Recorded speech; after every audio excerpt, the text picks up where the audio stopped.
Bienvenue dans votre émission Laval en mille et une cultures. Dans cette émission, nous allons recevoir Garbens Jean, directeur de Mon Nouveau Bercail, et l'artiste Unica Samba. Donc, en entrevue, Garbens Jean. Bonjour Garbens. Bonjour. C'est un plaisir de t'avoir sur le plateau. Merci, c'est un plaisir aussi. Voilà. Garbens, vous êtes le directeur de l'organisme Mon Nouveau Bercail. D'abord, je vais vous donner l'opportunité de vous présenter. Qui est Garbens Jean, puis c'est quoi Mon Nouveau Bercail? D'accord. En fait, Garbens Jean, c'est le directeur général de la Fondation Mon Nouveau Bercail. J'ai eu l'idée de bâtir l'entreprise, l'organisation, parce que j'avais vu un besoin d'encadrer les nouveaux arrivants. Mais avant de parler de Mon Nouveau Bercail, ça fait 5 ans que je suis à Montréal. J'ai étudié à l'extérieur du pays en relations internationales. Arrivant ici, j'ai fait une maîtrise en administration publique. Et à partir de là, j'ai vu le besoin d'encadrer les nouveaux arrivants dans leur processus d'installation. Parce que quand je regarde l'intégration des gens, il y a beaucoup d'organismes qui les aident, mais au niveau de l'installation, dans les 18 premiers mois, il y avait vraiment un besoin. Parce que qu'est-ce qui arrive, c'est que les gens, quand ils arrivent ici, et que normalement, si on donne un exemple, quelqu'un qui arrive avec 5 000 $, 10 000 $, par exemple, et que avec le loyer, avec tout ce qu'il y a, et puis les enfants, etc. C'est ça, alors, le mobilier, manger. Le manger, etc.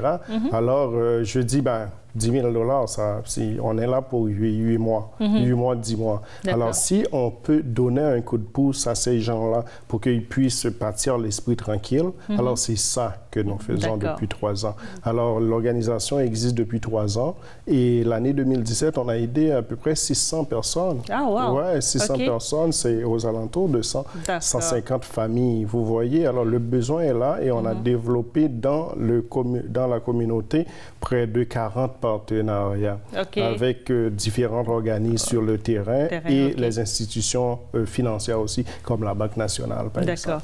Et quand vous dites l'aide, elle consiste en quoi, l'aide que vous donnez aux nouveaux arrivants? Oui, en fait, on fait un accompagnement, on fait l'évaluation des besoins des nouveaux arrivants. Il y en a qui ont besoin de retourner aux études, de chercher une garderie, etc. Mais nous, on les accompagne dans les mobiliers de maison, c'est-à-dire on donne toute la fourniture pour la maison, que ce soit des lits, des matelas, en fait, ce qu'ils ont besoin pour s'installer, parce que c'est critique quand ils sortent de l'aéroport. Alors, c'est ça qu'on fait et notre service a vraiment un écho dans la communauté parce que on répond à un besoin. Non seulement on répond à un besoin, mais on est complémentaire des autres organismes qui travaillent Quand vous dites dans la communauté, on parle de quelle communauté, là? Ah oui, bien en fait, oui, c'est ça. On travaille sur 3 territoires. On travaille à Côte-des-Neiges, Saint-Laurent et aussi on est à Ville-Mont-Royal pour la collecte des dons. Mais c'est toutes les communautés, communautés confondues. Alors, vous êtes un organisme national ou régional? Ben, en fait, on pourrait dire local. Local, d'accord. Local. Et on veut vraiment étendre notre offre de service sur l'ensemble de l'île de Montréal, mais ça doit venir avec les moyens financiers, bien entendu. C'est ça. Parlons des moyens financiers. J'imagine que ça fait partie des défis que vous avez à relever. C'est tout un défi. C'est tout un défi depuis notre existence et on devait se faire connaître, on devait prendre notre place, on devait montrer notre sérieux. C'est ça qu'on avait fait. On a pu aller chercher en peu de temps notre numéro de charité pour consolider. On a développé des partenariats avec les élus locaux, avec les conseillers municipaux. On a le soutien du maire de la ville de Montréal et M. Arcan, le député provincial.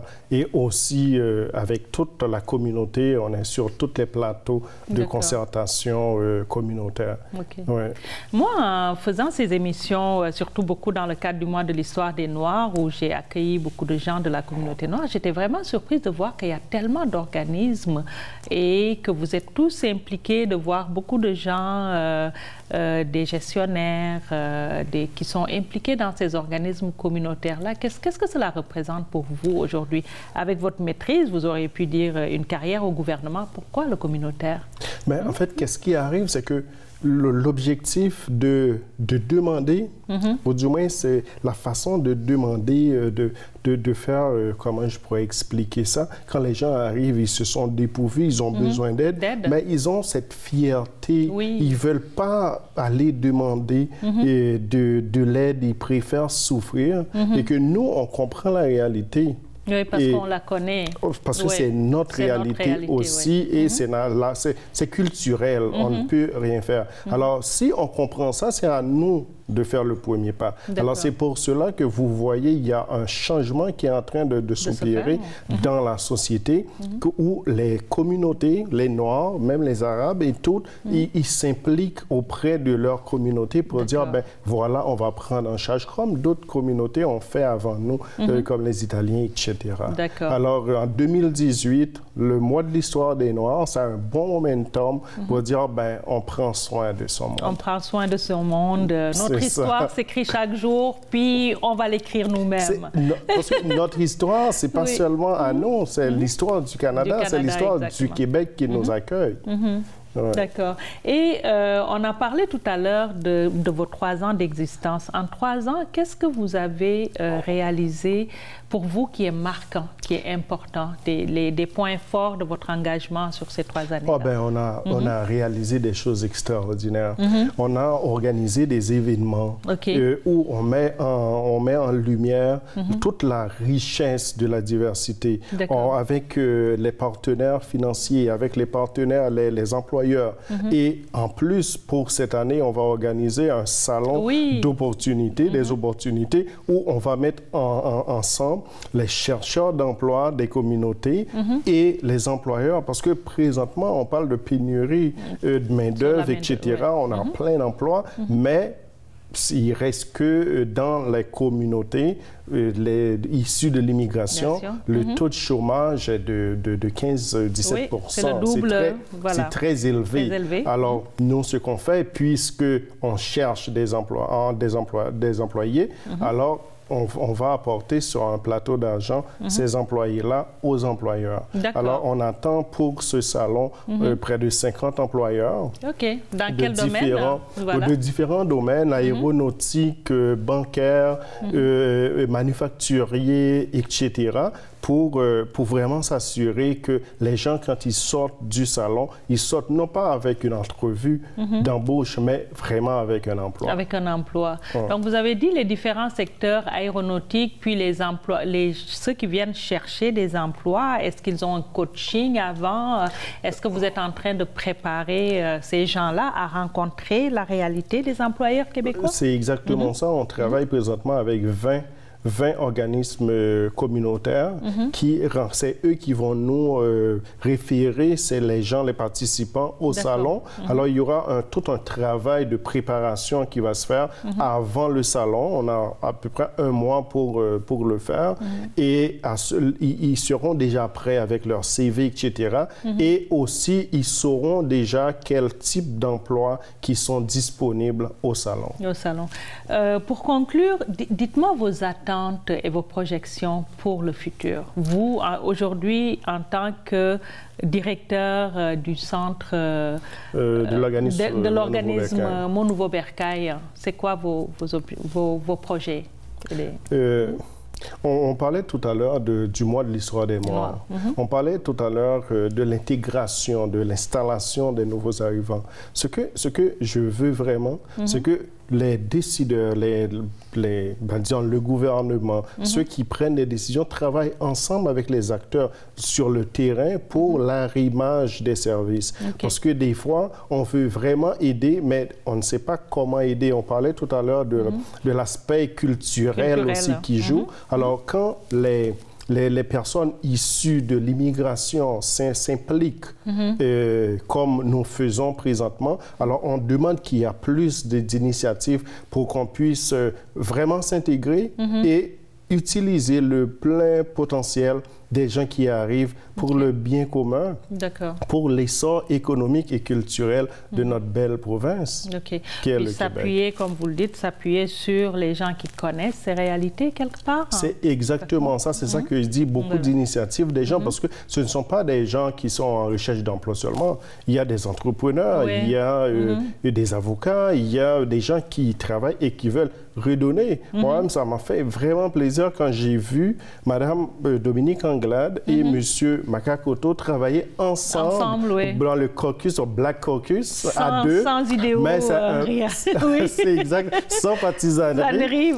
C'est un pas vers l'avant. Moi-même, j'étais chez moi et puis j'étais content de voir une telle initiative parce que c'est, on dit Black Caucus à deux, mais c'est un pas. C'est un pas vers un mouvement plus grand que le mois de l'histoire des Noirs.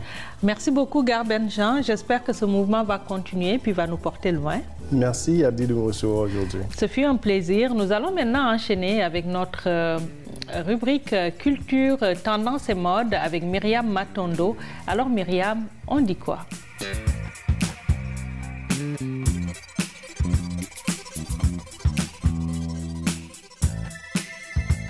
Alors aujourd'hui, je vous présente une chronique qui est assez art visuel. Alors du 14 février au 11 mars, à la galerie Espace Mushagalusa, dans l'esprit de célébrer l'histoire et la culture des peuples du monde, un artiste croise son regard et consulte la production récente d'un autre artiste qui s'appelle Héritier CAD. Alors, les amoureux d'art visuel notamment, et le grand public pourront aller consulter l'œuvre de l'artiste CAD. Je dis consulter puisque c'est comme ça que c'est le titre qu'il a donné à son exposition d'art plastique. Alors, qui est CAD? CAD, de son vrai nom, Clovis Alexandre Desvarieux, est un artiste peintre, mais il est aussi photographe avec un parcours d'ingénieur en bâtiment quand même. Donc, c'est quelqu'un qui touche un peu à tout. Le vernissage pour cette exposition a déjà eu lieu, mais l'exposition se poursuit jusqu'au 11 mars. C'est une exposition qui s'intitule, comme je le disais au début, Consultation. Elle se veut être la consultation des traditions, de la culture et de l'histoire du peuple noir. Donc, pour toute information sur l'exposition, vous pouvez aller visiter le site internet www.mushagalusa.com. Maintenant, on va aller maintenant au cinéma. Pardon, on va pas rester, on va aller dans le cinéma. Je vais vous parler des rendez-vous Québec Cinéma. Ça, c'est ce qu'on appelait avant les rendez-vous québécois du cinéma québécois. Alors, les rendez-vous Québec Cinéma ont débuté le 21 février et ils se poursuivent jusqu'au 3 mars 2018.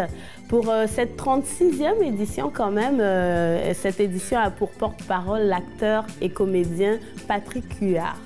Donc les rendez-vous, ce sont donc plus de 300 films, dont près d'une centaine de premières mondiales et une trentaine d'événements qui sont gratuits. Alors ça se passe où? Les rendez-vous, ça se passe bien sûr, bien que la Cinémathèque québécoise soit le lieu hôte de cette grande fête du 7e art québécois.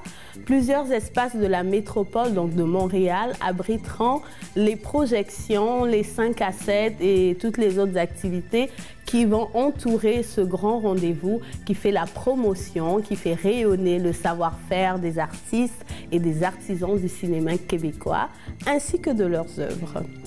Donc, les cinéphiles pourront donc se rendre au Cinéplex Odéon, par exemple, au cœur du quartier latin de Montréal, à l'auditorium de la Grande Bibliothèque ou encore au Salon Orange du Centre Pierre Pellado, ainsi qu'au Cinéma Impérial. D'ailleurs, le Cinéma Impérial où se tiendront les soirées tapis bleus.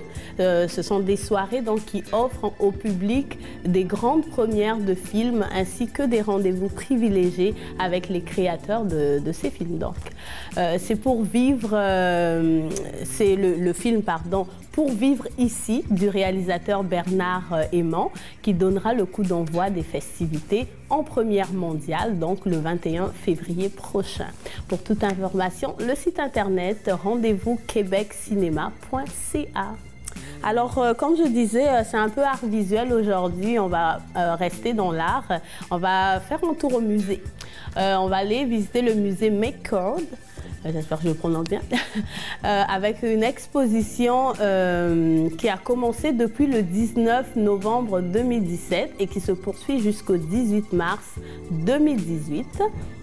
Le musée McCord à Montréal propose aux petits, tout comme aux grands, l'exposition qui s'intitule Tohu Bohu au pays des contes.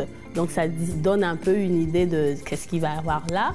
Alors de quoi s'agit-il? On plonge dans l'univers merveilleux des contes. Les récits des contes sont présentés de façon ludique et à travers cette exposition, le jeune visiteur est invité à découvrir un univers bouleversé par un mauvais sort qui a été jeté par la fée Carabosse, dans lequel des personnages et des éléments des différents contes sont mêlés les uns aux autres, et ce qui entraîne des situations vraiment extraordinaires, très loufoques. Alors, de quoi réveiller donc votre âme d'enfant?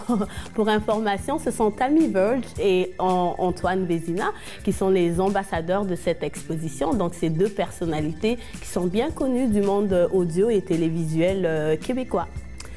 Maintenant, je vais vous parler rapidement de la Journée internationale des femmes qui s'en vient. La FEAS, donc la FEAS, Montréal, Laurentides et Outaouais, vous invite à écouter les deux conférencières Delphine Lobet et Sylvie Lévesque au Centre Roussin qui se situe au 1225 rue Notre-Dame Est, situé à Pointe-aux-Trembles, le 7 mars 2018 de 10h à 15h. Et les thèmes qui seront abordés sont les suivants. Donc, c'est un thème qui s'intitule « Ils ne se marièrent pas » et 3 points de suspension, l'amour, l'union de fait et leurs conséquences sur l'argent des individus. Très intéressant. Et le deuxième thème, c'est que prendre en compte quand on emménage ensemble. Alors pour les inscriptions, elles sont obligatoires d'ailleurs. Vous pouvez appeler au 514-388-2080 ou au 450-581-8247 ou alors par courriel lu.grenier@videotron.ca. Pour le coût de l'inscription est de 15 $ et pour toute information www.afeas.ca. Voilà, merci. J'ai avec moi sur le plateau Unica. Bonjour Unica, artiste haïtien. Bonjour, bonjour. Et son manager Barbara Guillaume. Bonjour Barbara. Bonjour. Barbara, c'est qui votre artiste Unica? Comment vous le présenteriez aujourd'hui? Unica, c'est un chanteur haïtien, c'est un samba né. Artiste, chanteur et comment je pourrais dire ça? C'est quelqu'un, c'est un artiste qui veut promouvoir la paix dans le monde et qui s'intéresse beaucoup à ce qui nous ont légué les ancêtres. D'accord. Alors, c'est ça, il a pu rassembler le style vaudou et mélanger avec le jazz, le blues. Et là maintenant, ce qu'il fait aussi, c'est qu'il accompagne beaucoup les organisations de femmes en Haïti. Et il s'intéresse au sort des enfants, en tout cas à tout ce qui est... C'est un artiste en fait engagé. D'accord. Et qui fait des chansons traditionnelles, vous me dites, un style jazzé, vaudou.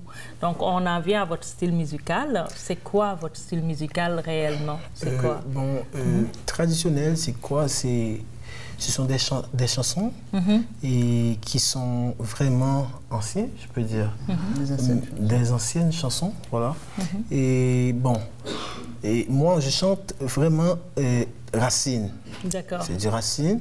Et vu avec l'évolution Et je commence à mettre du jazz là-dedans parce que jazz aussi fait partie des inventions des Noirs et surtout aux États-Unis et qui a été inventé en 19e siècle. D'accord. Donc moi, je représente Haïti. Pour se représenter, comme si pour représenter Haïti, il faut que vous prendrez. Vous prenez les racines. Vous prenez les racines en main. D'accord. Donc c'est à partir de là, j'ai commencé à représenter mon pays et pas avoir les racines. D'accord. Vous chantez depuis quand? Et je chante depuis l'âge de 5 ans, mais je connais ma carrière professionnelle à 15 ans. 10 ans après, je dis, mais je ne veux pas rester comme ça, je vais chanter, je vais m'engager pour les enfants, je vais m'engager pour les femmes qui sont limitées dans mon pays, je vais m'engager pour les handicapés aussi. Et je vais chanter les choses qui ne sont pas très bonnes dans le monde. Parfois, on exclut et quelques continents dans le monde, surtout la Caraïbe. Bon, je ne veux pas ça parce qu'il n'y a pas le monde sans l'Afrique, il n'y a pas le monde sans l'Amérique, il n'y a pas le monde sans l'Europe, il n'y a pas le monde et sans l'Asie, mais avec l'Afrique et l'Amérique, on fait le monde. Le monde. Donc ça vient rejoindre ce qui vous inspire quelque part. Donc vous, votre inspiration, vous la puisez en Haïti. Vous la puisez où ailleurs? Qu'est-ce qui vous inspire en fait quand vous chantez? Tout ce qui m'ont inspiré, c'est la misère, le malheur et des choses qui sont arrivées avec mon environnement, par exemple, et l'injustice faite aux femmes, c'est tout. D'accord. Donc, vous êtes vraiment touché par tout ce qui est injustice. Vous semblez être très touché par votre pays, ce qui se passe en Haïti. Quel est aujourd'hui votre plus grand souhait pour Haïti? Je souhaite que Haïti donne aux femmes et aux jeunes la possibilité d'exercer la potentialité des jeunes et les femmes, je crois. D'accord. On va finir avec vous, Barbara. On vous connaît, vous êtes une grande chanteuse très impliquée. Qu'est-ce qui vous a poussé à prendre Unica sous votre aile? Ah bon, il est venu me chercher par les tripes, dans les tripes. Et c'est extraordinaire ce qu'il fait. On s'est rencontrés en Haïti et c'est justement par le biais d'une autre femme qui faisait partie qui elle était dans l'organisation dont je dirigeais en Haïti et elle nous a fait rencontrer Unica qui est venue chanter pour nous et dès lors on est un peu, je peux dire, on s'attache à sa vocation, à sa mission aussi. On essaie d'aider, de l'encourager, de l'accompagner. Et comme il l'a dit tout à l'heure, c'est quelqu'un que la musique a possédé au lieu qu'il a choisi. Lui, il n'a pas choisi, c'est la musique qu'il a choisi. Parce que, et c'est cette possession qu'il nous renvoie à chaque fois que nous écoutons chanter Unica. Il y a quelque chose quand même qui se passe en nous et on comprend qu'il y a des choses à faire. Et puis, je ne sais pas, moi, j'espère que ça va continuer. D'accord. Et qu'il aura la possibilité de pouvoir toucher tout le monde, de faire une carrière être écouté et de faire une carrière ici et ailleurs, pas à l'international, parce que lui, il ne veut pas rester une seule place, il veut vraiment faire sa carrière, en tout cas dans le monde, pas même seulement en Haïti. Voilà. Mais on va d'ailleurs se quitter sur une chanson de Unica qui s'appelle Papa Bokman, donc une chanson traditionnelle. On vous remercie de votre présence. Merci Unica. Merci Barbara. Merci à vous qui nous suivez. Puis n'hésitez pas à nous écrire si vous avez des renseignements, vous avez besoin d'informations à l'adresse qui s'affiche en bas de l'écran. Et on vous dit à la semaine prochaine. Boukmano n'amboa caïman, nous l'emmenons, nous pas déranger n'amboa caïman. Boukmano n'amboa caïman, Nous l'emmenons, nous pas déranger ou n'en bois caïman.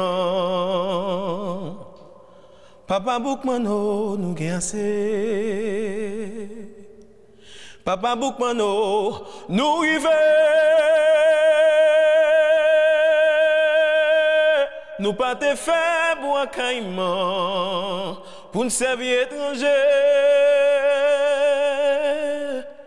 Boukmano, n'en bois caïman. Nous l'emmenons, nous pas déranger ou n'en bois caïman. Boukmano, n'en bois caïman. Nous l'emmenons, nous pas déranger ou n'en bois caïman. Papa Boukmano, nous gagne assez. Papa Boukmano, nous rive. Nous pas te faire pour un caïman, pour nous servir étranger.